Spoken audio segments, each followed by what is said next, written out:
Welcome to Pratap classes. दोस्तों, Pratap classes के YouTube channel पर आपका हार्दिक स्वागत है। तो हम आज बात करेंगे राजस्थान पुलिस के लिए, जिसमें आपको पता है कि ब पार्ट में 35 क्वेश्चन आने वाले हैं, जिसमें आपको इंडिया जीके की स्पेशल क्लास आपको डेली मिलने वाली है। रोज़ शाम 7 बजे आपको डेली क्लास मिलेगी इंडिया जीके की टॉपिक वाइज। जैसे आज हम लेकर आए हैं पहले टॉपिक भारत की स्थिति विस्तार, जिसमें पार्ट आपको फर्स्ट मिलने वाला है। उसके बाद 2, 3 जितने भी इंपॉर्टेंट क्वेश्चन आए हुए हैं पिछले विगत परीक्षाओं में, हम आपको सभी के सभी क्वेश्चन उपलब्ध करवाने वाले हैं।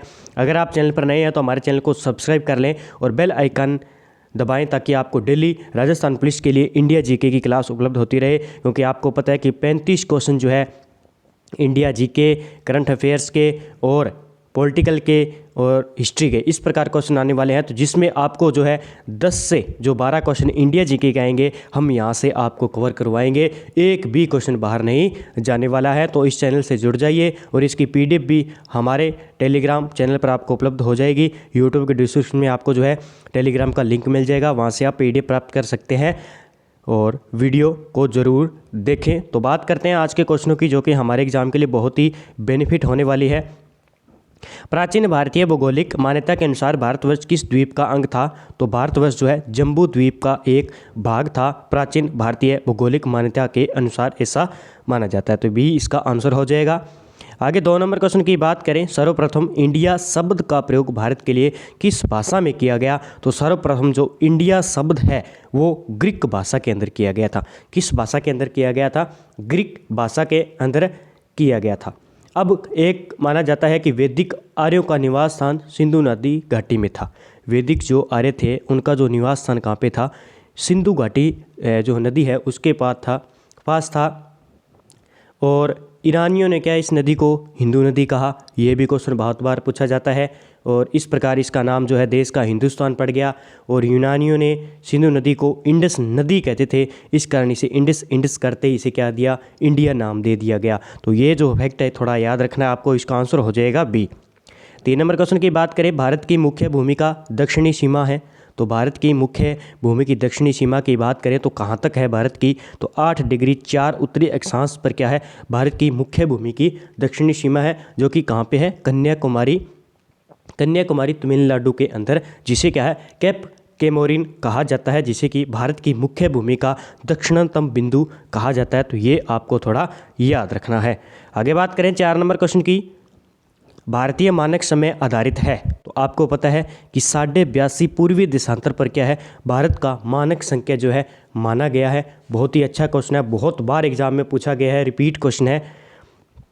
आगे बात करें 5 नंबर क्वेश्चन की, भारत का प्रामाणिक समय उस स्थान का स्थानीय समय है जो स्थित है। यानी जो है मानक समय है वो कहाँ से मापा गया है? तो ये इलाहाबाद के समीप। यानी कहाँ से? इलाहाबाद के समीप। यानी 82.5 पूर्वी जो देशांतर रेखा है इलाहाबाद यानी प्रयागराज के लगभग समीप क्या है? मिर्ज़ापुर से होकर ये जो है मानक समय जो है 82.5 पूर्वी रेखा गुजरती है, जिसे हम क्या कहते हैं? भारत की मानक देशांतर रेखा भी कहा जाता है। और ये रेखा जो है भारत के 5 राज्यों से गुजरती है। कितने राज्यों से? भारत के 5 राज्यों से गुजरती है। तो ये राज्य आपको याद करने हैं। कौन कौन से हैं? एक यूपी आ गया, उसके बाद एमपी आ जाएगा, उसके बाद छत्तीसगढ़, और उसके बाद उड़ीसा और आंध्र प्रदेश। ये 5 राज्य जो है मानक देशांतर रेखा के ऊपर है। तो इन 500 को याद कर लेना, क्योंकि एग्जाम में पूछा जा सकता है। राजस्थान की पुलिस के अंदर जो 35 क्वेश्चन आने वाले हैं, बहुत ही आसान क्वेश्चन आएंगे, बहुत ही अच्छे क्वेश्चन आने वाले हैं। इंडियन स्टैंडर्ड टाइम और ग्रीनविच मीन टाइम में कितना अंतर है? जो इंडियन स्टैंडर्ड टाइम है और ग्रीनविच मीन का टाइम है, उसके अंदर कितना अंतर है? तो इसके अंतर है 5 घंटे 30 मिनट का अंतर है, जो कि सीधा एग्जाम में बार बार पूछा जाता है क्वेश्चन। आगे बात करें 7 नंबर क्वेश्चन की, भारत का ध्रुव यानी दक्षिणी भाग की भूमध्य रेखा से दूरी कितनी है? तो भारत की ध्रुव दक्षिण भाग की भूमध्य रेखा से दूरी जो है 876 किलोमीटर है। तो ये इसका देख लेना, बहुत ही अच्छा क्वेश्चन है। किस प्रकार क्वेश्चन पूछा गया है? भारत की स्थलीय सीमा की लंबाई कितनी है? तो भारत की स्थलीय सीमा की बात करें तो 15,200 किलोमीटर जो है भारत की स्थलीय सीमा की लंबाई है। 9 नंबर क्वेश्चन की बात करें, द्वीपों सहित भारत की तट रेखा की लंबाई कितनी है? तो द्वीपों को मिलाकर बात करें तो भारत की तट रेखा की लंबाई हो जाएगी 7516.5 किलोमीटर जो है 7516.5 किलोमीटर हो जाएगी। तो इसका आंसर हो जाएगा सी। इस प्रकार के नॉर्मल क्वेश्चन भी पूछे जा सकते हैं, तो ये क्वेश्चन आपको देख लेना है एक बार, बहुत ही अच्छे क्वेश्चन है, सीधा सीधा एग्जाम में टपकेंगे। 10 नंबर क्वेश्चन की बात करें, भारत के उत्तर से दक्षिण तक की लंबाई कितनी है?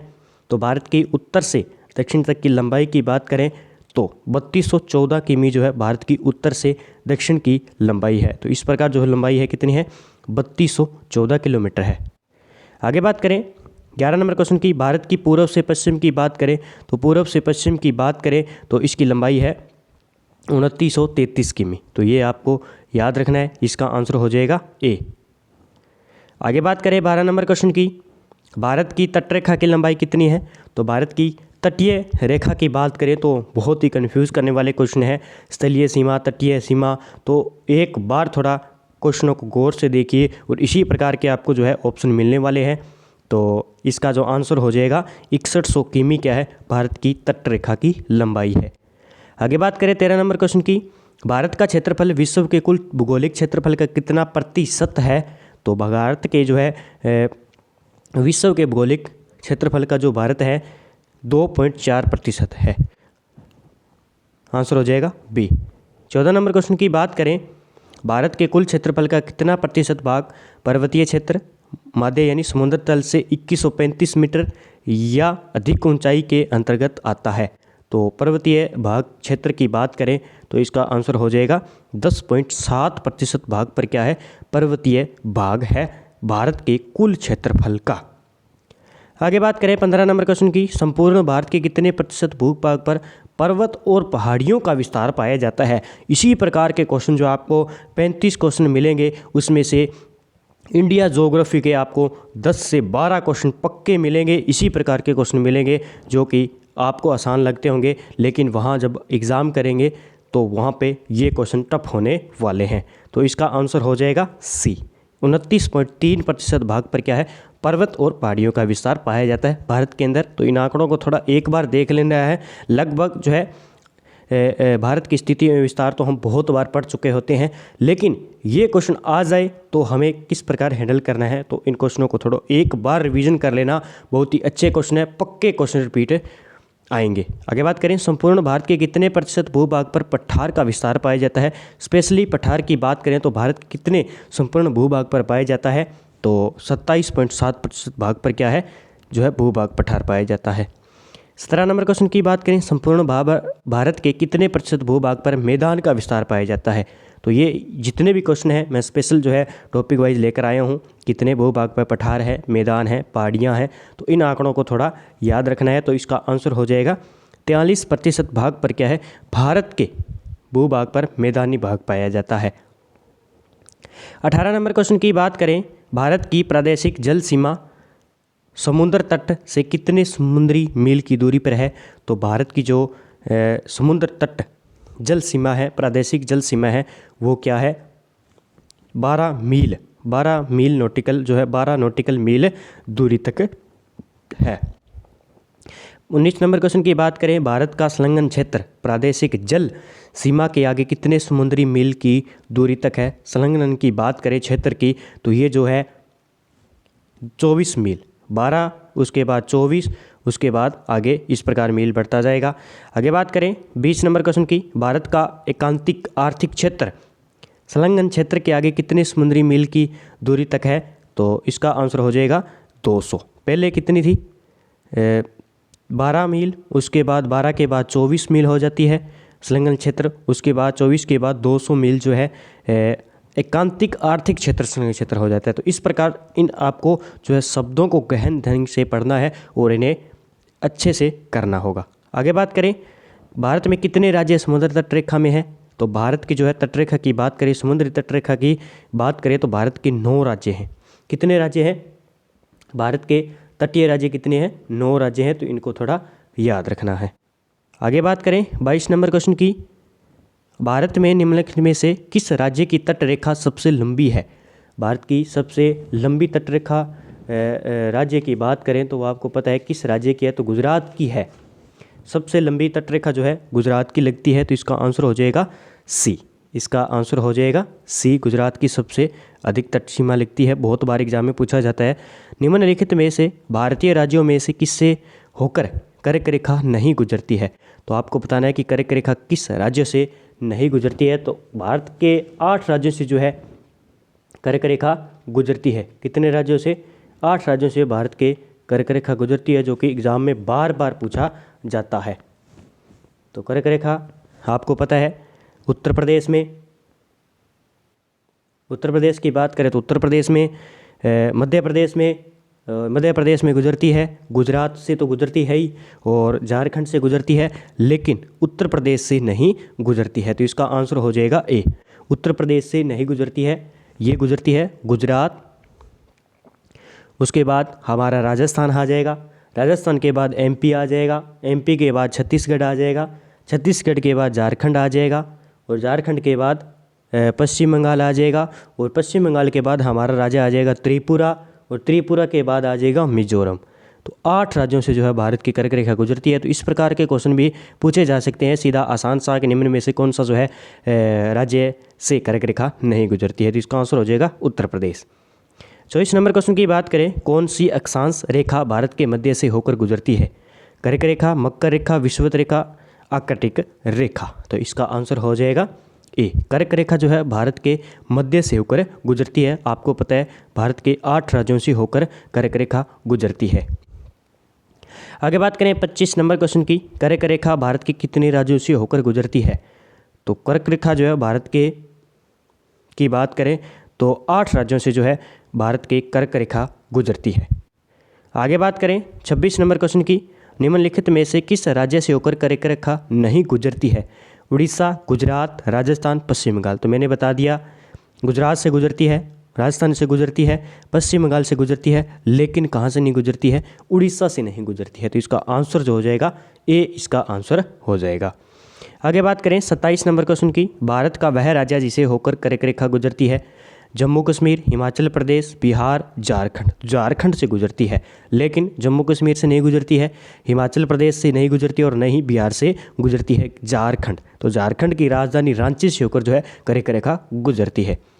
आगे बात करें 28 नंबर क्वेश्चन की, भारत का दक्षिणतम बिंदु है। भारत के दक्षिणतम बिंदु की बात करें तो भारत का दक्षिणतम बिंदु है इंदिरा कोल। इसका आंसर हो जाएगा इंदिरा कोल जो है भारत का दक्षिणतम बिंदु है। 29 नंबर क्वेश्चन की बात करें, भारत के दक्षिण में सबसे दूरस्थ स्थल कौन सा है? भारत के दक्षिण में सबसे दूरस्थ जो स्थल है वो इंदिरा पॉइंट है। इसका आंसर हो जाएगा सी। आगे बात करें 30 नंबर क्वेश्चन की, इंदिरा पॉइंट का अन्य नाम क्या है? तो इंदिरा पॉइंट को किस अन्य नाम से जाना जाता है? तो इसका आंसर हो जाएगा इनमें से सभी। पार्सन पॉइंट भी कहा जाता है, ला हिंग चिंग भी पॉइंट कहा जाता है, पिग्मेलिन पॉइंट भी से कहा जाता है, और लद्दाख पॉइंट भी से कहा जाता है। आगे बात करें 31 नंबर क्वेश्चन की, निम्नलिखित में से कौन सा स्थान भूमध्य रेखा के निकटतम स्थित है? Cap Comorin, Rameswaram, Indira point, Indira कोल। तो इसका आंसर हो जाएगा सी, इंदिरा पॉइंट जो है भूमध्य रेखा के निकटतम एकदम पास में है। आगे बात करें 32 नंबर क्वेश्चन की, भारतीय भूमि का सर्वाधिक उत्तरी भाग है।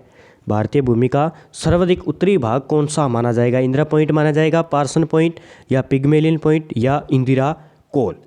तो ये जो है आपको चारों दिशाओं के जो है पॉइंट आपको याद होने चाहिए, तभी आप जो है क्वेश्चन को हल कर पाएंगे, नहीं तो नहीं कर सकते। इसका आंसर हो जाएगा इंदिरा कोल, डी।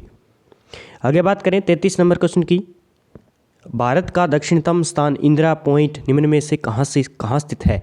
जो भारत का दक्षिणतम बिंदु है इंदिरा पॉइंट, वो कहाँ पे स्थित है? तमिलनाडु में स्थित है, केरल में, लक्षद्वीप में, अंडमान निकोबार द्वीप समूह में। तो ये कहाँ पे है? अंडमान द्वीप समूह के अंदर क्या है? इंदिरा कोयल पॉइंट स्थित है, इंदिरा पॉइंट।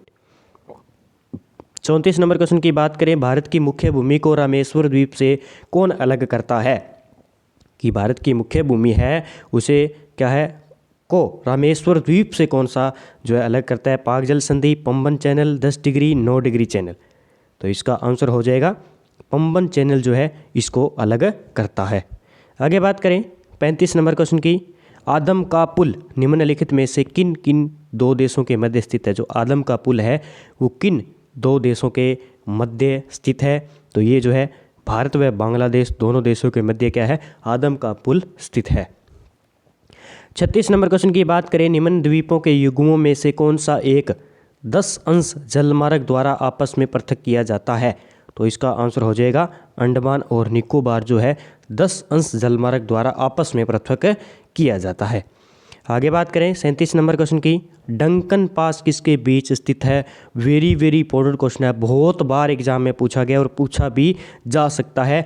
लगभग मुझे लगता है कि 35 क्वेश्चनों में से आपको यहाँ से एक क्वेश्चन पक्का पूछा जाएगा, या तो जल संधि पूछ ली जाए या डंकन पास पूछ लिया जाए, कुछ ना कुछ पूछा जरूर जाएगा। भारत की स्थिति में विस्तार में से आपको 1 या 2 क्वेश्चन वहाँ पर जरूर मिलेंगे। पूरे भारत के ज्योग्राफी क्वेश्चनों में से आपको 5 से 6 क्वेश्चन मिलेंगे, वहाँ से इन वीडियो से आपको 5 से 6 क्वेश्चन जो है पक्के करने हैं, डेली वीडियो देखना है, तभी आप जो है इन क्वेश्चनों को हल कर पाएंगे। आपको हल करना है कि किस प्रकार हमारी जो है पहले की तैयारी है भारत की स्थिति में विस्तार से, भारत के जीके से, कि कितने की तैयारी हमें है। तो कमेंट बॉक्स में इन क्वेश्चनों को ज़रूर जवाब दें। तो इसका आंसर हो जाएगा डंकन पास जो है दक्षिणी अंडमान और छोटा अंडमान, ये याद कर लेना। दक्षिणी अंडमान और छोटा अंडमान जो है डंकन पास के बीच स्थित है। आगे बात करें द्वीप एक द्वीप है दमन के तट पर, गोवा के तट पर, गुजरात के तट पर, महाराष्ट्र के तट पर। अब किस प्रकार ये क्वेश्चन पूछा गया है, ये रेलवे के अंदर एग्जाम में पूछा गया था। रेलवे के अंदर जो है एग्जाम में पूछा गया था, जीके का क्वेश्चन है, इंडिया जीके का, कहीं भी पूछा जा सकता है, राजस्थान पुलिस में पूछा जा सकता है। तो ये गुजरात के तट पर है, दीव जो है वो गुजरात के तट पर है। आगे बात करें 39 नंबर क्वेश्चन की, श्रीलंका को भारत से पृथक करती है। श्रीलंका को कौन सी रेखा है या चैनल है जो भारत को पृथक करता है? ये क्वेश्चन भी बहुत ही वेरी इंपॉर्टेंट क्वेश्चन है। इस प्रकार का क्वेश्चन अगर आ भी जाए तो हमें गलत नहीं करना है। अगर हमारा इस प्रकार के क्वेश्चन गलत होते हैं तो हम बहुत पीछे चले जाते हैं। तो इसका आंसर हो जाएगा पाक जल संधि। आपको याद करना है कि पाक जल संधि जो है भारत व श्रीलंका दोनों को अलग करती है। आगे बात करें 40 नंबर, भारत व चीन के बीच सीमा बनाने वाली रेखा, आपको पता है भारत व चीन के बीच कौन सी है? तो मैकमोहन रेखा जो है भारत व चीन सीमा है। आगे बात करें 41 नंबर क्वेश्चन की, भारत और पाकिस्तान के बीच अंतर्राष्ट्रीय सीमा किसके द्वारा सीमांकित की गई है? तो भारत और पाकिस्तान के बीच की बात करें तो डुरंड रेखा है, डुरंड नहीं है। आपको पता है कि भारत व पाकिस्तान के अवश्य पूछा है तो इसका रेड क्लिप लाइन हो जाएगा। रेड क्लिप लाइन जो है भारत व पाकिस्तान के बीच है, और डुरंड लाइन की बात करें तो ये भारत व अफगानिस्तान के बीच है। बस यही कन्फ्यूज होता है कि डुरंड लाइन जो है भारत अफगानिस्तान के बीच, और रेड क्लिप जो है भारत प्लस पाक के बीच, और मैकमोहन जो है भारत प्लस चीन के बीच है, लाइन है। आगे बात करें 42 नंबर क्वेश्चन की, भारत के सुदूर पूर्व में कौन सा देश भारत के साथ सर्वाधिक लंबी अंतर्राष्ट्रीय सीमा बनाता है? तो बहुत ही अच्छा क्वेश्चन है, बहुत ही पूछा जाने वाला है, और आपको ऑप्शन में दिया गया है चीन, म्यांमार, थाईलैंड और वियतनाम। भारत के सुदूर पूर्व में कौन सा देश भारत के साथ सर्वाधिक लंबी अंतर्राष्ट्रीय सीमा बनाता है? तो इसका आंसर हो जाएगा म्यांमार दो जो है सर्वाधिक जो है सीमा बनाता है। आगे बात करें 43 नंबर क्वेश्चन की, भारत एवं चीन के बीच सीमा निर्धारित करने वाली मैकमोहन रेखा निम्नलिखित में से किस प्रदेश की उत्तरी सीमा पर खींची गई है? जम्मू कश्मीर पर खींची गई है, उत्तर प्रदेश में, हिमाचल प्रदेश में, अरुणाचल प्रदेश में। अब आपको याद होना चाहिए कि भारत व चीन की सीमा किन किन राज्यों से लगती है, तो आप जो है ऑप्शन में राज्य दिए गए हैं उन्हें सेलेक्ट कर सकते हैं। तो इसका आंसर हो जाएगा डी। आपको पता है अरुणाचल प्रदेश से जो है सीमा लगती है चीन की, तो इसका आंसर हो जाएगा डी। आगे बात करें 44 नंबर क्वेश्चन की, निम्नलिखित में से किस देश के साथ भारत की अंतर्राष्ट्रीय सीमा नहीं लगती है? पाकिस्तान के साथ लगती है, बांग्लादेश, भूटान, श्रीलंका। तो इसका आंसर हो जाएगा डी, श्रीलंका के साथ जो है अंतर्राष्ट्रीय सीमा नहीं लगती है। आगे बात करें 45 नंबर क्वेश्चन की, निम्नलिखित में से कौन सा देश भारतीय उपमहाद्वीप के अंतर्गत शामिल नहीं किया जाता है? तो भारतीय उपमहाद्वीप के बीच जो है शामिल नहीं किया जाता है, श्रीलंका देश को शामिल नहीं किया जाता है। आगे बात करें 46 नंबर क्वेश्चन की, निम्नलिखित में से किस भारतीय राज्य की समुद्री तटीय सीमा सबसे छोटी है? भारतीय राज्य की समुद्री सीमा की बात करें तो सबसे छोटी किसकी है? तो इसका आंसर हो जाएगा गोवा। गोवा राज्य की जो है बहुत ही छोटी सीमा है। तो इसको आपको थोड़ा याद रखना है क्योंकि क्वेश्चन पूछा जा सकता है। आगे बात करें क्वेश्चन की 47 नंबर क्वेश्चन की, भारत की सबसे लंबी अंतर्राष्ट्रीय सीमा किस देश के साथ है? अंतर्राष्ट्रीय सीमा सबसे लंबी की बात करें तो बांग्लादेश के साथ लगती है। किसके साथ? बांग्लादेश के साथ। कुछ यानी 4096 कुछ इस प्रकार जो है सीमा लगती है बांग्लादेश के साथ। बाकी नेपाल के साथ, पाकिस्तान के साथ, चीन के साथ कितनी लगती है, इसका जवाब आपको कमेंट बॉक्स में देना होगा। आगे बात करें 48 नंबर क्वेश्चन की, सबसे छोटी स्थलीय सीमा भारत की किस देश के साथ है? तो भारत की सबसे छोटी स्थलीय सीमा की बात करें तो भारत जो है सबसे कम किसकी लगती है? भूटान के साथ लगती है। किसके साथ लगती है? भूटान देश के साथ सबसे कम सीमा भारत की लगती है। 49 नंबर क्वेश्चन की बात करें, भारत को निम्नलिखित भौतिक प्रदेशों में विभाजित किया जा सकता है। तो इस प्रकार जो है ऑप्शन दिया गया है आपको, किस प्रकार किया जा सकता है, तो इसका आंसर हो जाएगा डी, उत्तरी पर्वतीय प्रदेश, वृत्त मैदानी प्रदेश, दक्षिणी प्रायद्वीपीय प्रदेश और सागरीय तट। जब आपको भौतिक प्रदेश में से क्वेश्चन कराऊंगा तब आपको क्लियर ही बताऊंगा, इसका आंसर हो जाएगा डी। 50 नंबर क्वेश्चन, भारत का कौन सा भू आकृति विभाग प्राचीनतम है? तो भारत का सबसे प्राचीनतम की बात करें तो प्रायद्वीपीय पठार जो है भारत का सबसे भू आकृति विभाग प्राचीनतम है, तो इसका आंसर हो जाएगा सी। अगर आप चैनल पर नए हैं तो हमारे चैनल को सब्सक्राइब कर लें और बेल आइकन दबाएं ताकि आपको डेली इस प्रकार जो है इंडिया जीके की क्लास मिलती रहे टॉपिक वाइज, और इसकी पीडीएफ हमारे टेलीग्राम के चैनल पर आपको मिल जाएगी। तो जय हिंद, जय भारत दोस्तों।